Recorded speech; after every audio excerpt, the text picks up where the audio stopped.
Hello everyone, welcome you new teachers to Wilmer Schools. This is just an introduction to our student information system that we use for pretty much everything, all student-based information, their grades, their attendance, their contact information, their demographics, assessments, and so forth. We house a lot of information in here, and so this is just a brief overview to get you started. You are extremely important in this process. A lot of it starts with you, and to have the process continue to be efficient for everyone. Step one, campus instruction, starts with you and will save you time and others. If we don't start with step one, it's a trickle effect of extra steps to be required to get the process done. I know teaching is your priority, as it should be, and we all appreciate that, and we appreciate your team effort in maintaining the student information in campus, and in the end, it will all save us time. So with that, let's get started introducing you to campus instruction. I'm going to break this up into 4 different sections or time frames. First, I'm going to go over what you should do before school starts, what you should do day 1, and then after you're all settled and everything's kind of mellowing a little bit, a week, maybe 2 into school, and then for future information. So to start out, this is the screen right here, the login for campus instruction. You should get your username and password when you were hired in your form that you have to get logged in. You will enter your username and password here.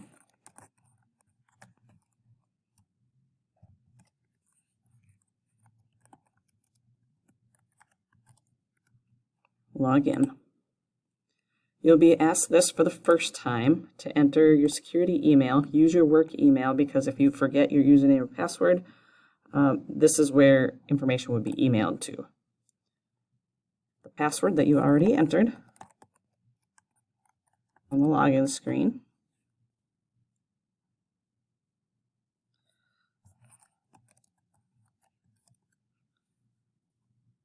And save.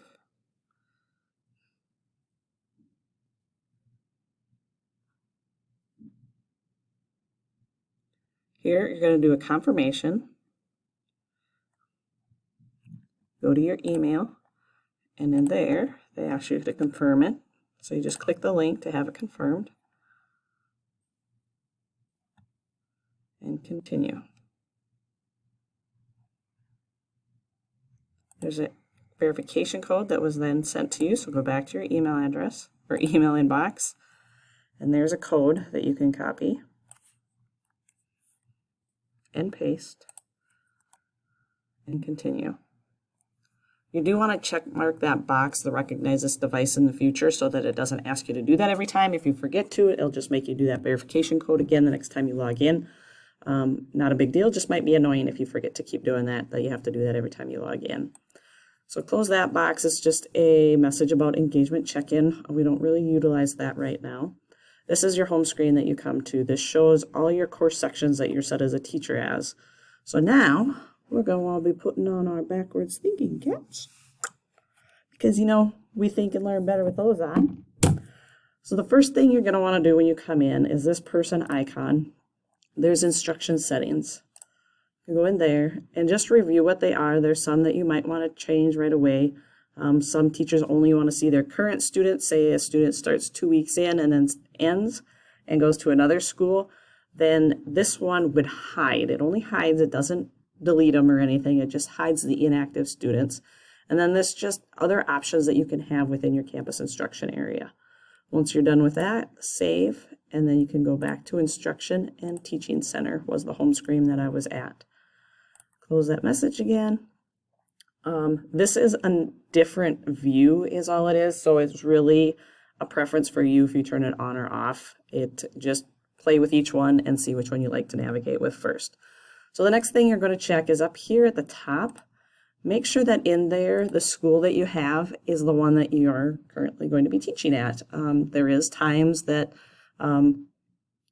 teachers change which building they're at or get hired to, and so that communication is still going through the process or something, or simply I'm in there and you have the wrong school. So if this is not correct, please email me. Otherwise, if it is, the next thing to do for middle school and then elementaries, there is different structures here depending on the level. So elementary has 6th and 7th in one, and then an 8th grade one. And then the elementary has K through 5 and a VPK. So in order to see your grade book and your student information and everything, you have to have the structure set correctly. If there isn't more than one structure, it'll just default to the main structure for that building. So I'm going to go to the middle school and save that for now. Then the next thing that you're going to do is you go to campus instruction and then to the grade book. In there, I just want you to make sure that in this section area, whatever you're teaching is what's in that drop down. It's what you're expecting. This is term 1. It will filter or add drop downs for the different terms that you have depending on how your building runs. And then these are the sections. Just double check those. If those are incorrect, please contact your building secretary. They are the ones that assign you to it. If they're not the ones, they would know who to direct you to for that.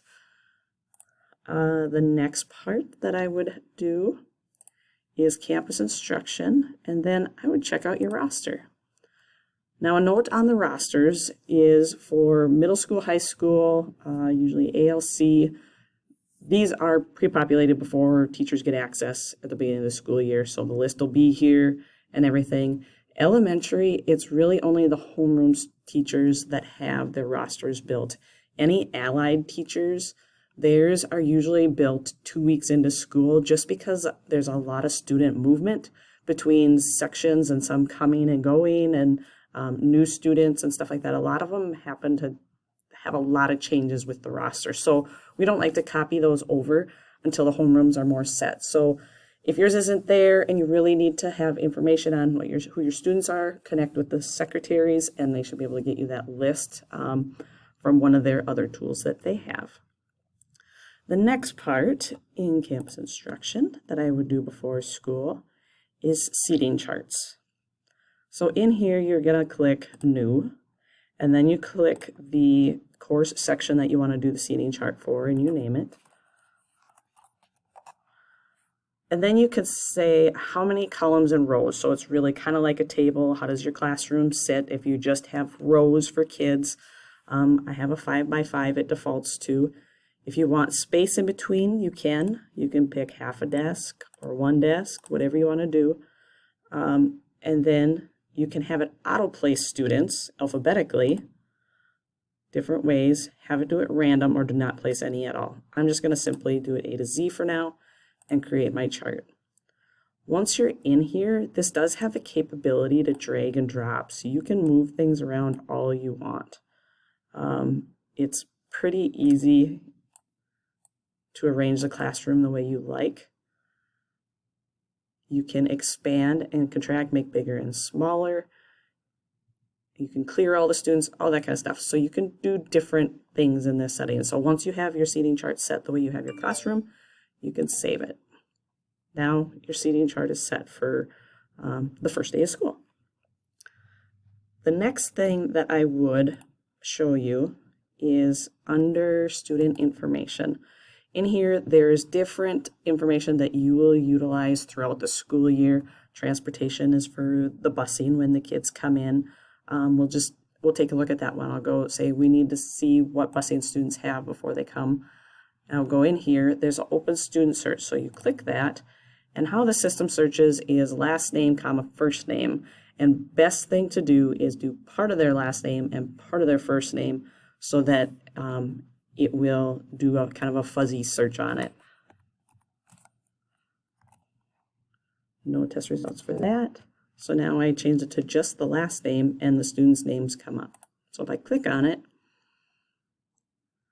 now I'm able to see this is old information. It's just a test student. It's just for fun. But if I click on the school year will be there, the 23-24, click into it, and then it will give us in-bus, out-bus information, bus stops if we have it for them. If there is no busing information in here, it's pretty likely that in this category they were marked walkers or something like that, but that means that we just don't have a bus number for them. But the ones that we do know they're busing, this should be populated for them.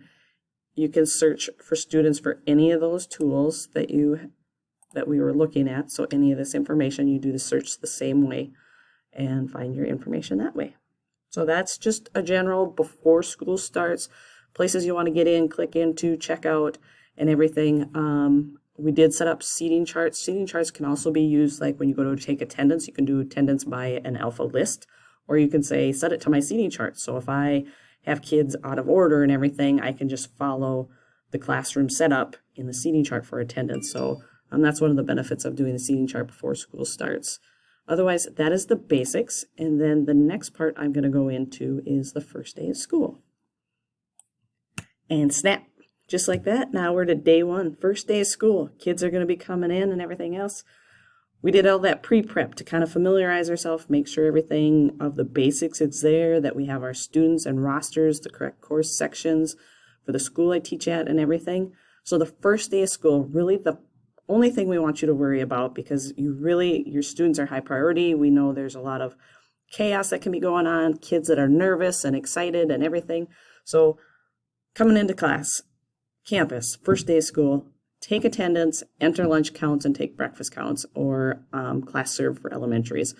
That's the main point. You get those done day one, the rest of campus can just be hidden for you.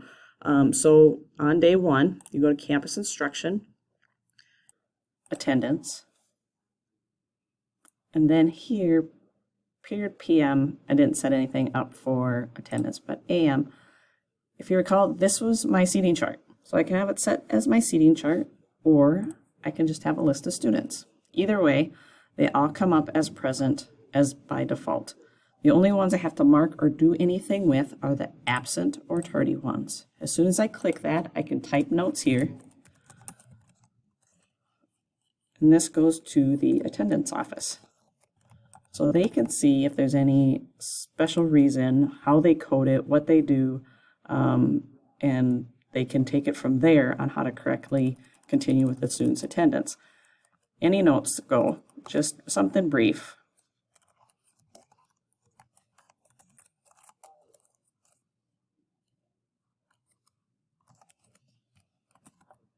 Any of that.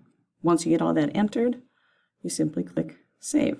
The other piece that's in here is the lunch counts. Now, depending on your building and what you use, the buildings can help direct you on this. You just, as you're taking attendance, how many kiddos are taking hot lunch, cold lunch, and so forth, and those numbers will be entered as a whole in there. It's not on a student basis, it's just a whole number for your classroom. So you would enter that in and save. You can do that while you're doing attendance too. You don't have to save twice, but then your attendance is done. If you're in middle school, high school, where you have different students at each period, this would have to be done each period. Elementary, homeroom is done. Homeroom attendance is only done AM and PM, so only twice a day.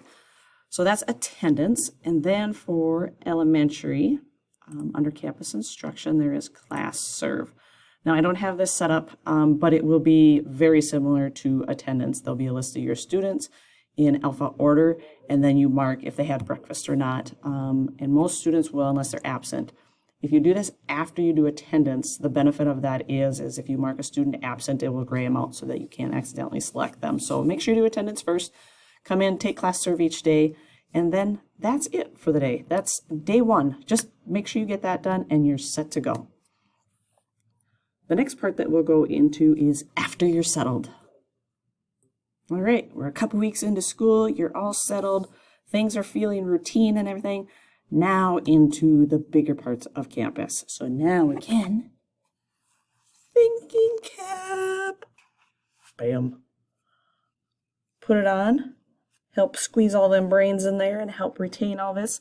I'm not going into grave detail, but I will tell you that the other places to go, there's a planner that helps with your assignments. It'll put them on the date on the calendar and stuff like that. You'll have attendance in there. There's a message center. That's where you could send emails out to parents, a reminder there's a field trip or different things like that. The lockers, if you're a building that they set up and assign lockers, that's where you would find that information for students.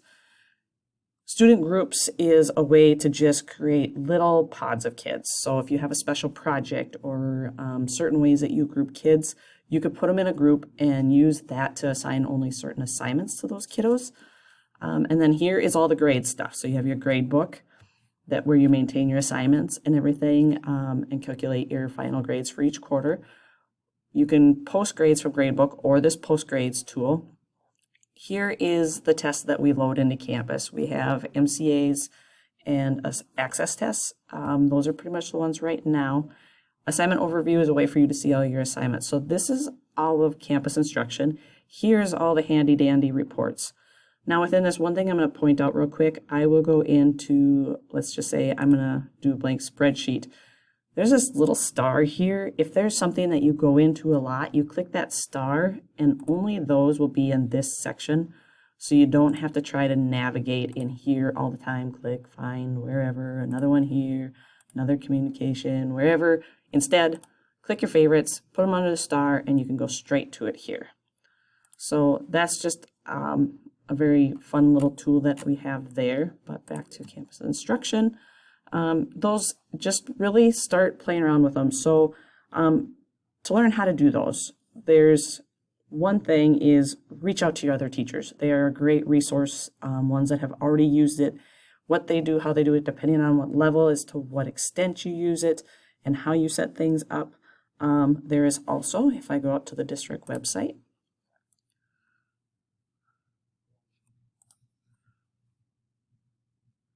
and then I go to staff, information about Infinite Campus, staff portal. So here on this screen, I have as much documentation as I could think of that would be really handy for people to have. And down here is a lot of the teacher information. You click these links and it'll bring you to a video or documentation that was created by our Infinite Campus company. They created it, has great detail on it and everything. So there's so many pieces out there that you can use to help learn this. The other thing, when you're in campus, say I'm in the roster. Very simple one, but that's the one we're going to go to. If I have a question on here, I can click this question mark. And as long as the first time you do this, they're going to ask you to set up a username and password. Very simple process, same as every other system that you use. Once you do that, it'll remember it. And here, it'll bring up different pieces of documentation for you to click on to learn about it. And so this would be one way of finding out your tools. And then the other thing, of course, email, phone call, me. I'd gladly help you out and get you going on what you're needing to do. So that is pretty much it for campus instruction. There's student information, like I had glanced over with you before. There's a bunch of information there you might utilize. And then employee self-service. If you're a person that you eat lunch at school, you could enter here, you could deposit money into your account. Otherwise, that is the general instruction information and everything. I hope we got you started good, and with all of that, I hope that it's a good start. So in the future, if there's any changes to campus instruction or things that that in general I know gets broke through the year, something like that, I will communicate that to you throughout the year. If we take an update and there's a change to your tool, I try to push out a WPSL email that you get all that information. I'll also try to do over summer, I try to do an update over summer, like these are the tools that have changed and this is the new stuff for you and so forth. So keep an eye for that. As long as there's new stuff, that'll be coming your way. As always, need any guidance, have any questions, any issues, always feel free to reach out. I'm here to help and would be glad to help guide you through that. And if you're ready to throw in the towel, contact me. Again, my name is Jessie Olson. My email address, olsonj@wilmer.k12.mn.us. My phone number is 320-231-8555, or if you're within the district, I'm not dialing from home or anything, my extension is just 8555. With that, have an awesome year. Welcome to the first day of school, and we got this. Let's kick this year.